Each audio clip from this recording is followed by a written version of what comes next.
Welcome, everybody. My name is Astara. I'm the publisher of Flower of Life Press, and today I'm here with the author of Whistling Up the South Wind.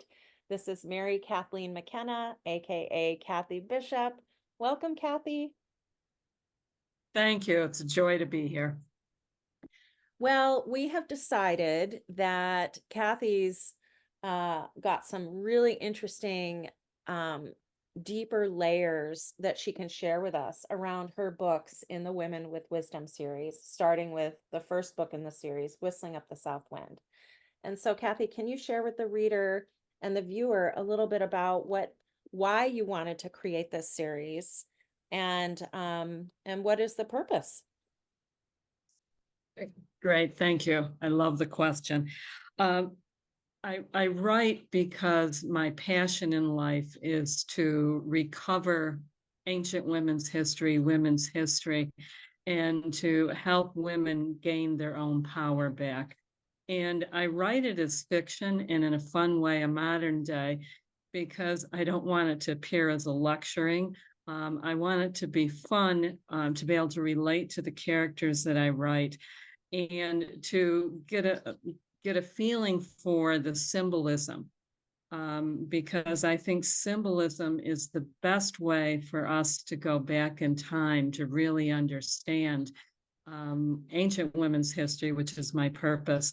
But because when we see symbolism, we know that that particular image, that symbolism, was important to people who came before us and was important in the kinds of symbolism I use to the women who came before us. So I'm really trying to make it a fun way to open up your eyes, especially open up your eyes when you get kind of that tingling when you're reading one of the chapters of my book, and something really hits you that relates to your life. That means you need to look closer because that's symbolism that has meaning to you and probably to your ancestors as well.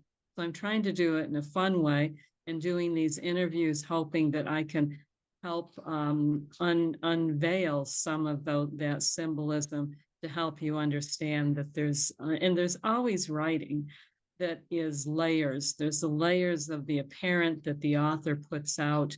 And then in my case, I'm intentionally writing everything as symbolic of women, symbolic of ancient women. Well, let's start with the title, Whistling Up the South Wind. And can you share with us a little bit about what the symbolism of the title means? So sure. My character, Anna Marie Golding, has been grieving for her husband who died 3 years before.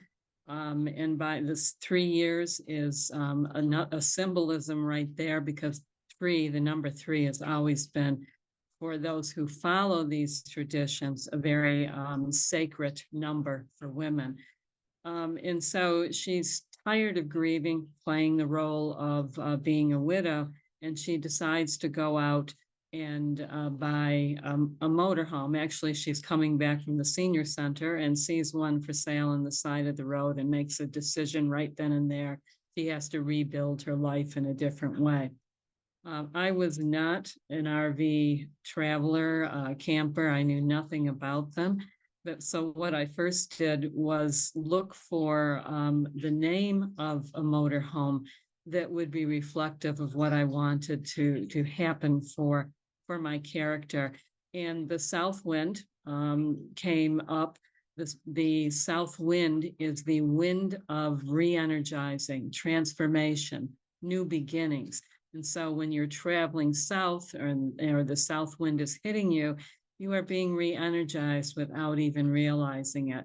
So the south wind is extremely symbolic, especially for women who are trying to rebuild their lives or transform their lives. And we're always doing that, even when we don't realize that. And the whistling up the south wind is because sailors in ancient times were afraid of women who whistled.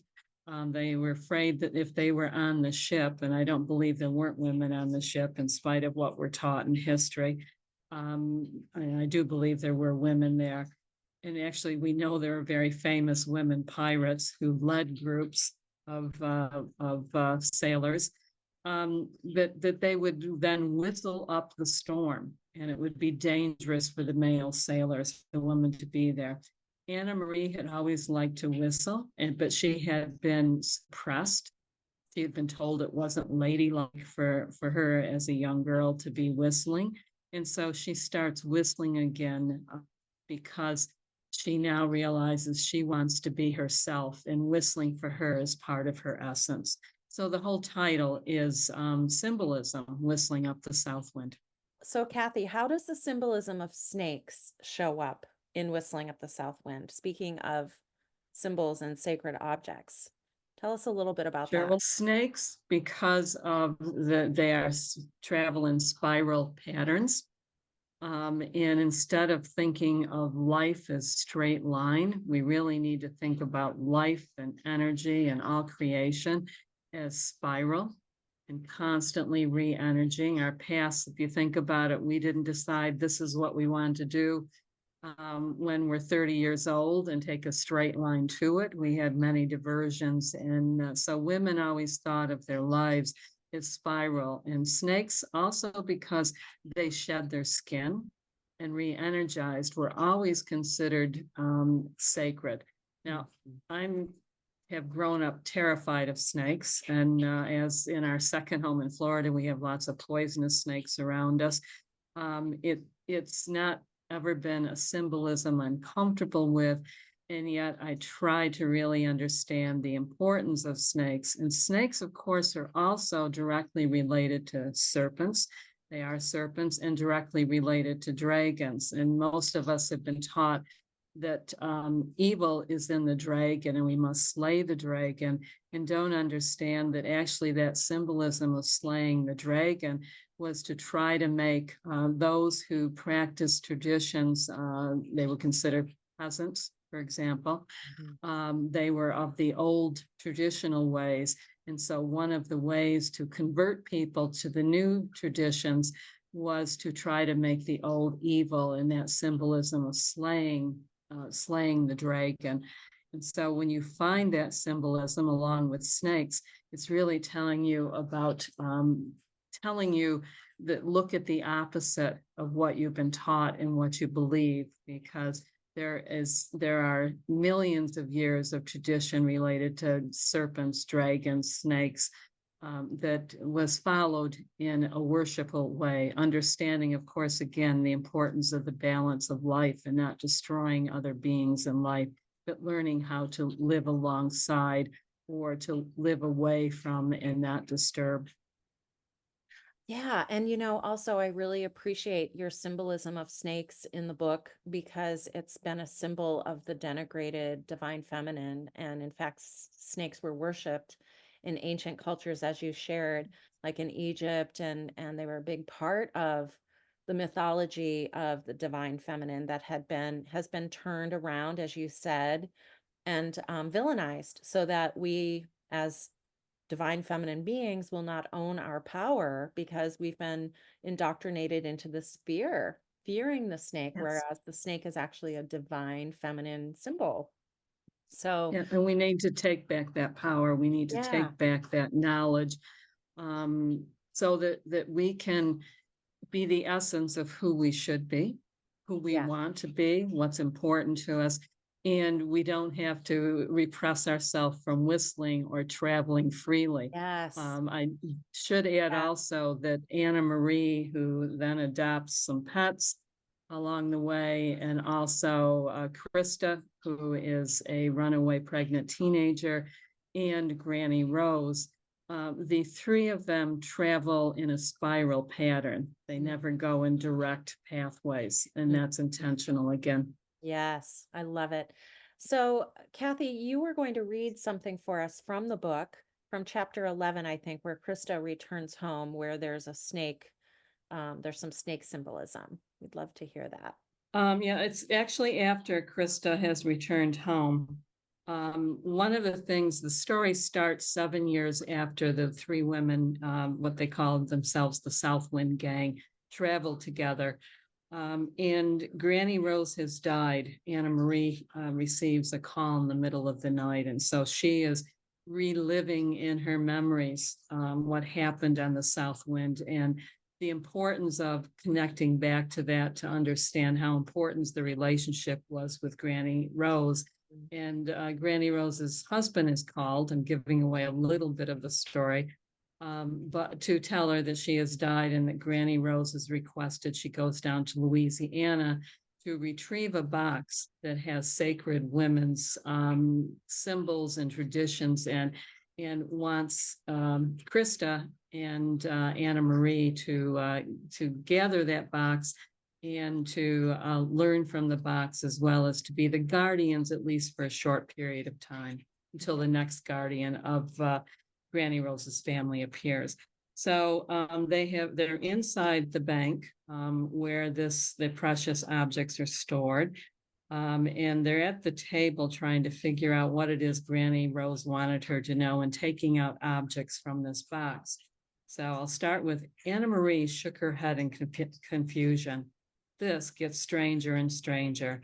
Let's see what else is in here. We'll study that sheet for names. Maybe we can do some internet searches to see if we can find anything out about the names of the women when we have more time. At least we have access to information through the internet that the other keepers of the box did not have. Krista shook her head in agreement. Anna Marie indicated for her to open the next object, which was a sterling silver cup engraved with a crescent moon, another very important symbol, by the way, for women. It's not written in here. I'm adding a little editorial. And a snake for a handle.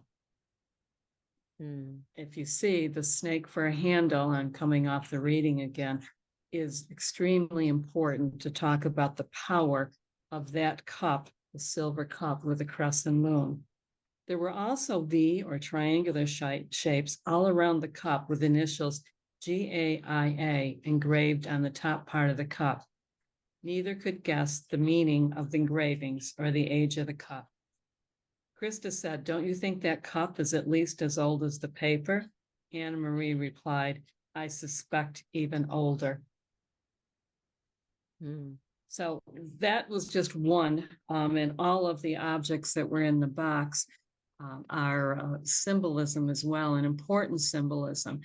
Look into your attics, look into the precious objects you have from your female ancestors, and there will always be symbolism there that will take you deeper into the understanding why that object was so important for your female ancestors. So I'm really trying to lead women to history, to the history for women that has been left out and hidden, but it's hidden in plain sight, especially in symbolism.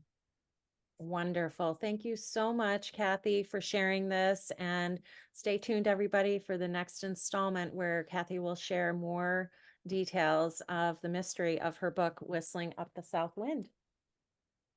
Thank you. Thank you. It's been wonderful.